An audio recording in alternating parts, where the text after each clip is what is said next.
Number 36. The goatherd and the wild goats. A goatherd kept his herd, of course, and one day found that some wild goats had mingled in the herd. Well, he took them in, and that night into the fold, and that night he fed his own goats sufficiently, just adequately, but he gave special food to the wild goats because he hoped that they would stay with him. The next day it snowed, so that the goatherd, could not open the pen at all, and the same thing happened. He fed the wild goats very well. When the thaw finally came, he opened the gate. The wild goats scampered away. The goatherd was angry. "What ingratitude! You show no gratitude to me, and I treated you very well." One of the goats turned around and said, "We have to be cautious because we can see that if a new group comes along after us, you'll treat them well and neglect us."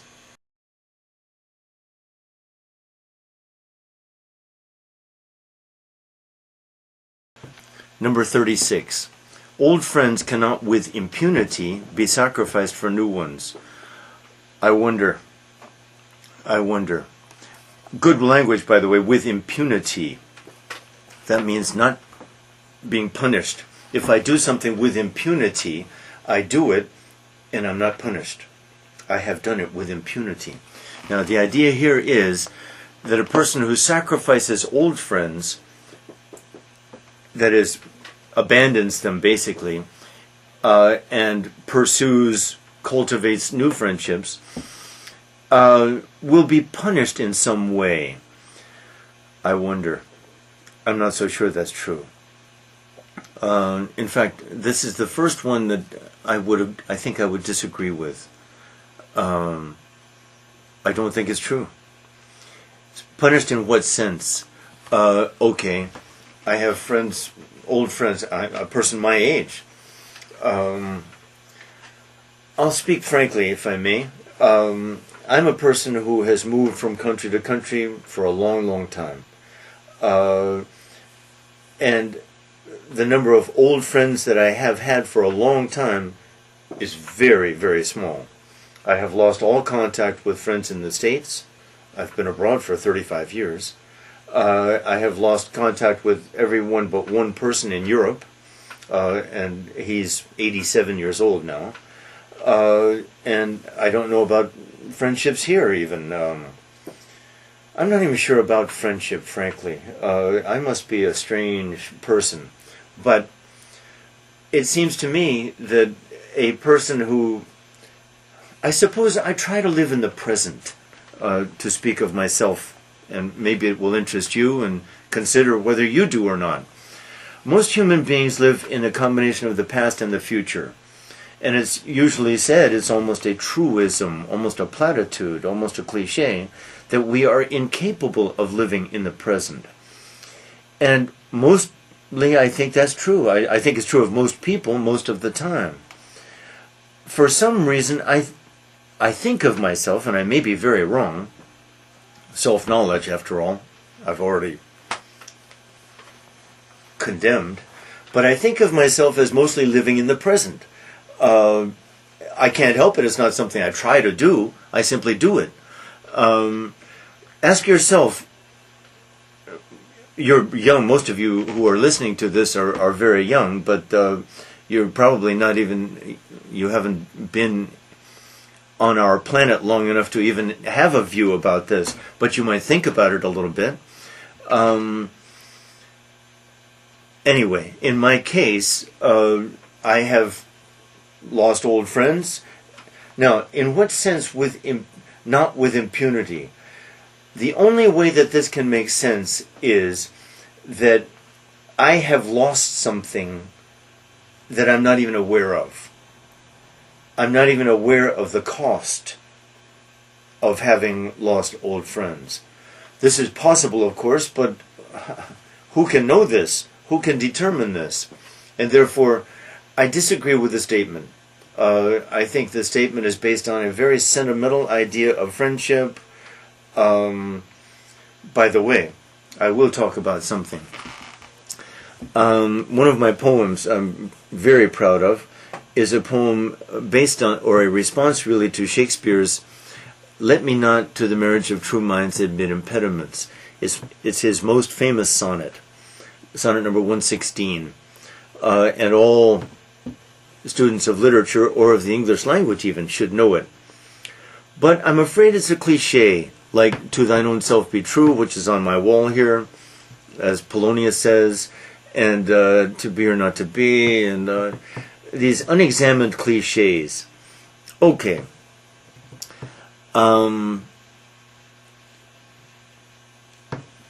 This idea of the sonnet. Let me not to the marriage of true minds admit impediments. Love is not love, which alters when it alteration finds, or bends with the remover to remove. Oh no, it is a never fixed mark, that looks on tempests and is never shaken. Love is a star to every wandering bark. I'm saying it too fast anyway, but I know it. I know it real well. Now, it is a very idealistic statement about love. And the love he's talking about is friendship. Friendship between two men. That's what he's talking about. Because in the sonnet sequence, Shakespeare's sonnet sequence, he has a friend who's a young man. People try to make it sexual, but it's clearly not sexual. He loves this young man, but there is no sexual relationship here. And then along comes the dark woman, who is the older man's mistress, and the mistress starts playing with the younger man, and so we get a triangle here. That's what happens in Shakespeare's sonnet sequence. Most people would agree. Okay, now number 116 is a resounding hymn, Hymn, to love. Love is always. Love is for always. Love is eternal. If it ever changes, it wasn't love in the first place. That's where we get this idea from. It's the classic statement of such a point of view. I attack it. I attack it. Why? Because five sonnets earlier, Shakespeare talks about how he had been unfaithful and untrue to his friend. Well, that means then this love he's talking about, he has not felt because he betrayed it himself. He betrayed it himself. What is this nonsense? He's either writing for fools, or he's assuming a fictional identity for himself. He's working himself up into a sentimental state of well-being.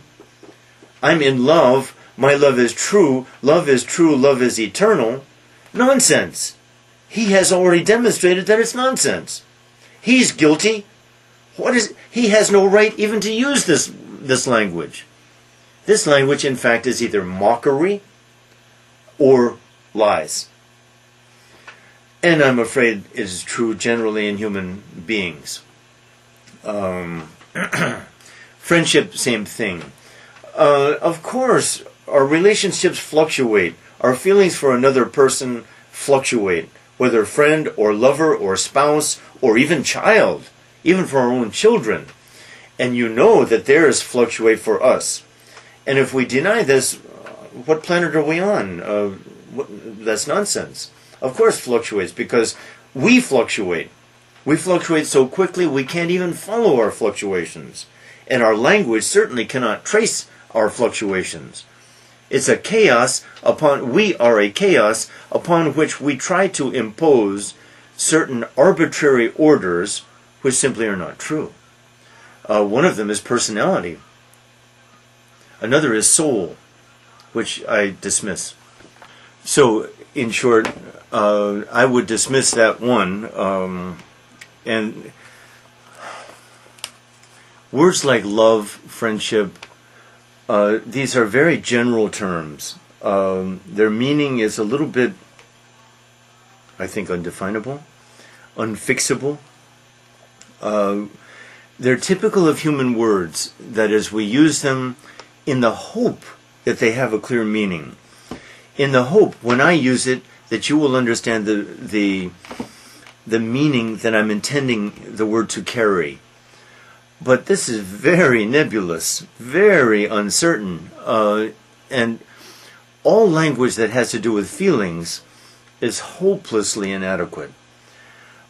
All language that has to do with thought is simply conventional. That is, we agree that this means this, and we put the words in a new combination and say, look at this, and we nod and say, yes, I think I see what you mean. Apply this to religion and philosophy, and we have what is kind of comical, really. If you hold it to be a tragedy, you assume that it's what we human beings need is knowledge. The central point of my poems, whatever, is one, of course we have no knowledge about anything, and we never will. Two, the fundamental mistake made by us human beings is the assumption that it's knowledge that we need and want, that knowledge somehow is good for us. This assumption, number three, is based on, really, I would say, the myth in Genesis chapter 2 and 3. That is the tree.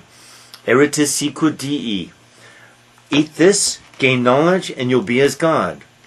What we want is knowledge, but it's not because knowledge will save us, it's because we want to be like God.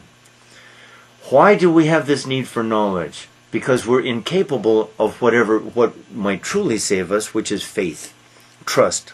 We're incapable of it. We know this, and therefore we assume knowledge. Now we convert knowledge into many things.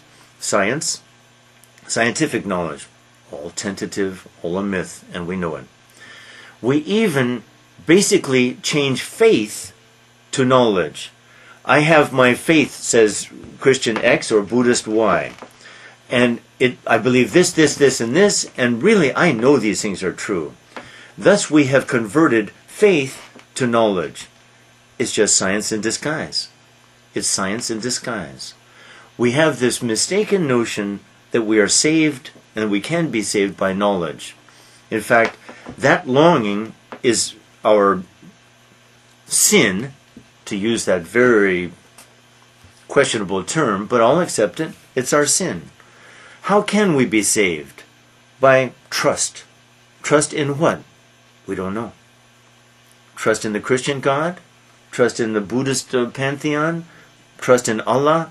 All nonsense. All nonsense. All nonsense. All nonsense. Trust in what? Trust in what we don't know. Is that how we're saved? Look at someone who is a person full of faith. Now that person will say, yes, I believe that Jesus died for me and blah, blah, blah, blah, blah, blah. But if that person really glows, it's not those doctrines that are saving that person. It's some deep fiducia, I call it, trust in what? He doesn't know. He doesn't know. He can talk about God and Jesus all he wants. He doesn't know. He simply is that person. That person is the person we would all like to be. Because his faith really is knowledge. But what he knows, he doesn't know. At that point, faith and knowledge are the same thing. And these words are very weak. Faith what? Knowledge what? But the vast numbers of us are incapable of such trust. For obvious reasons. But my central point then is, this pursuit of knowledge is nonsense. Because we don't know anything and we never can and never will. Period. Period. There is no question about that. So, we are nesciists, my word. That is, we are fundamentally ignorant of everything. And even my nesciism may be unsayable, unfoundable. In my opinion, there's only one thing that we absolutely know, and that is that we know nothing. And maybe even these words have no meaning. That's the truth. That's the truth. And it eliminates any other body of belief or knowledge or creed or whatever. And everybody knows this. That's my fundamental insight. And really, I will say that my truth in my stuff supersedes all truths in all books in human history. Sorry. It's true. Why me? I don't know. And I don't care. But again, what I'm saying is true, and you know it's true. You know it's true. Talk about Jesus, talk about Allah, talk about science, talk about physics, all you want. They are all untenable. All illusions. And what I'm saying is true. There's only one thing that we know, and that is that we know nothing. And we can know nothing, and we never will know anything. And even this statement may be false because language itself has almost no value. Is this a gloomy point of view? Not at all. Not at all. It's only gloomy because you want to have knowledge. You can't have it. And I can't have it either, except that one truth, that we know nothing. Is this revolutionary? Yeah. But the irony is, what I'm saying is exactly what everybody knows is true. Everybody knows it's true. You know it's true, Mr. Christian, Mr. Buddhist, Mr. Scientist. You all know it's true. Sorry, it's true.